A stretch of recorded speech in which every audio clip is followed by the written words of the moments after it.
Okay, today we're going to be taking a look at chapter 11 in the first section, section 1, which is on the Byzantine Empire. So remember back in chapter 6, we talked about the split by Diocletian of the Roman Empire into two halves of East and West. Today we're going to take a look at that eastern half, which came to be known as the Byzantine Empire.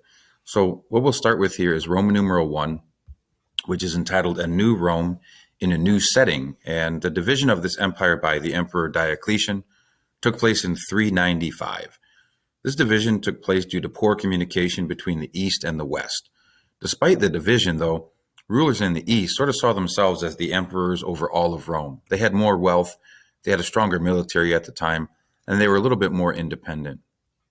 Point number 2 is going to talk about a key official of the Byzantine Empire who became the emperor. His name is Justinian.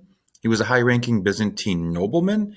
He succeeded his uncle as the emperor of the eastern half in 527. Justin I was actually the name of his uncle. In 533, Justinian sent in his best military general named Belisarius to recover North Africa from the invading Germanic tribes. 2 years later, Belisarius was then sent into Rome to recover it from a Germanic tribe called the Ostrogoths. After 16 years of Rome going back and forth between Justinian's rule and the Germanic tribes, Justinian and his army finally took control of Italy and thus controlled the land of the original Roman Empire. He could now call himself Caesar. He ruled with absolute power, controlling both the church and the state. Now, I would like to make a point that it was actually very dangerous to be the Byzantine emperor. In the history of the Byzantine Empire, there were 80 total emperors. 30 of them were killed violently, many times through assassination. Roman numeral number 2 is going to talk about life in New Rome. Capital A focuses on language. Most Byzantines spoke Greek. The traditional Roman language was Latin. Capital letter B is going to talk about law. Justinian set up a panel of legal experts to create a system of law. This system of law became popularly known as Justinian's Code. The panel of legal experts created a unified code that consisted of 4 separate works.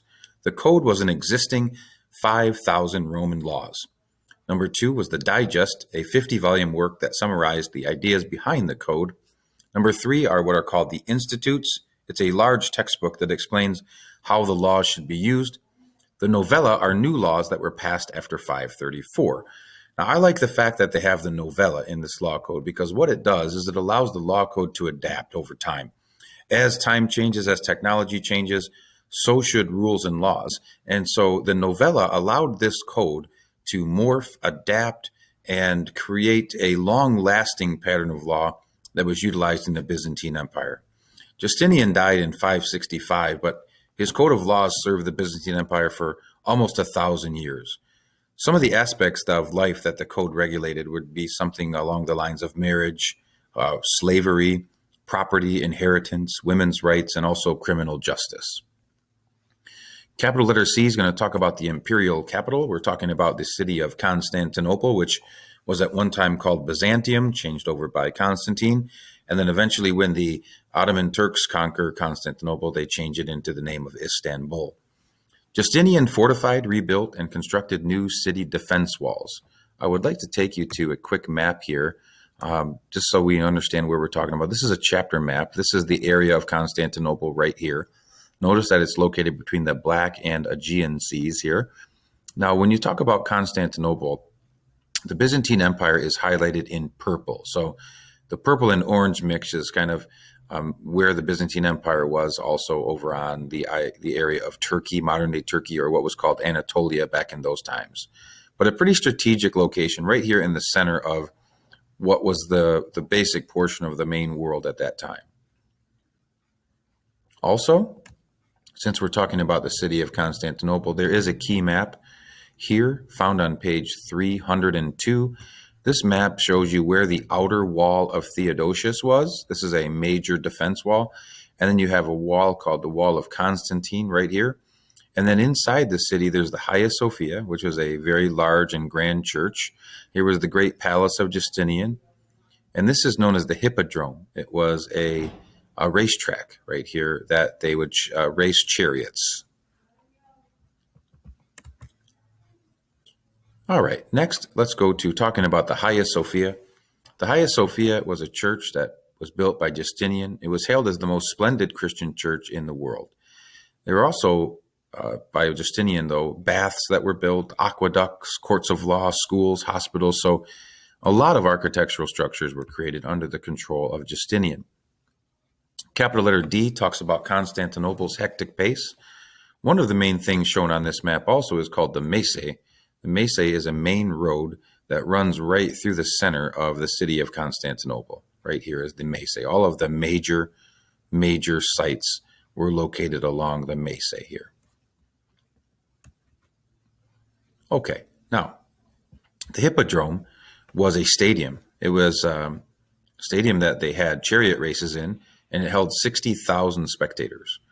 Now, there were no real gladiator events there, and I'm going to have some pictures for these type of places in a slideshow that I'll do at the end of chapter 6, at end of chapter 11, and you'll be able to see some of these key places. In 532, though, a group of rowdy fans rioted because they felt that the city officials were being too harsh on the chariot racing teams that were celebrating victories or losses. They demanded the overthrow of the Emperor Justinian, but the military general Belisarius moved his troops in and slaughtered about 30,000 of the rioters, thus ending the riot indeed. The Empress Theodora became an important player during this time. She's the wife of Justinian, and I'd like to go to page 303 to read an excerpt that she basically used to get her husband back into power. So it says right here, Justinian considered fleeing during the Nika Rebellion, but his wife Theodora urged him to stay. As her husband's advisor, she had immense power. She rallied Justinian to remain in the capital with a fiery speech. My opinion is now that it is a poor time for flight, even though it brings safety. For any man who has seen the light of day will also die. But one who has been an emperor cannot endure to be a fugitive. If now you wish to go, emperor, nothing prevents you. There is the sea, there are the steps to the boats. But take care that after you are safe, you do not find that you would gladly exchange that safety for death. This is from the Empress Theodora, quoted by Procorius in the History of the Wars.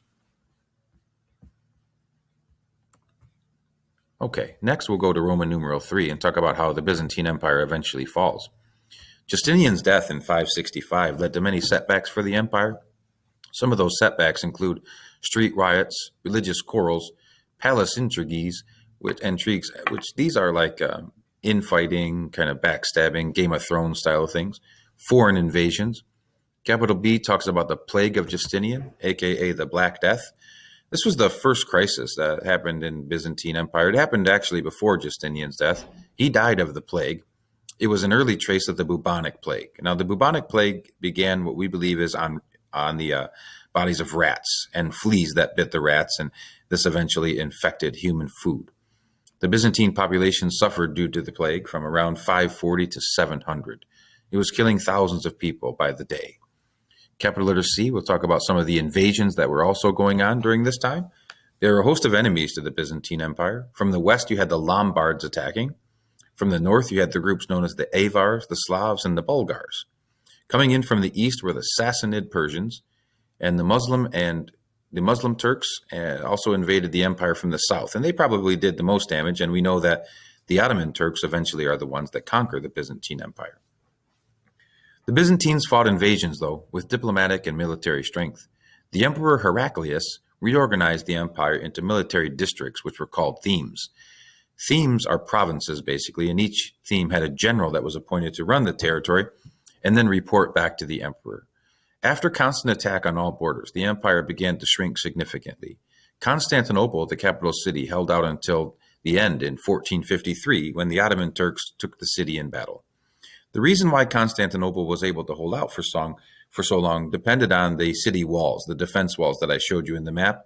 They had a strong navy which could defend attacks from the sea, and also the strategic location along the sea and the sea walls, and then the two major human-built defense walls were keys in that whole ideology there.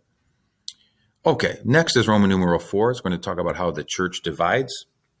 Christianity began to develop in different ways in the East and also the West. The main reason for a split and a division was the distance between the two churches and a lack of communication. Capital letter B mentions the religious split in the textbook on page 305.